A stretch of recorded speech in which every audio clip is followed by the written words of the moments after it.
از تصویابی سازمان خوانندگان تاجیکستان 20 سال پر شد.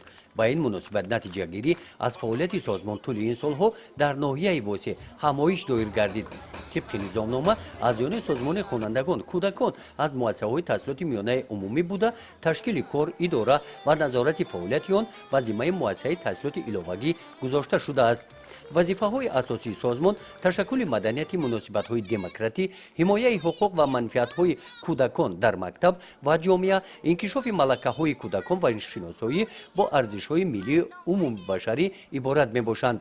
در این سمت مؤسسه تحصیلات علاوگی با مؤسسه‌های تحصیلات میانه عمومی همکاری می‌نمایند.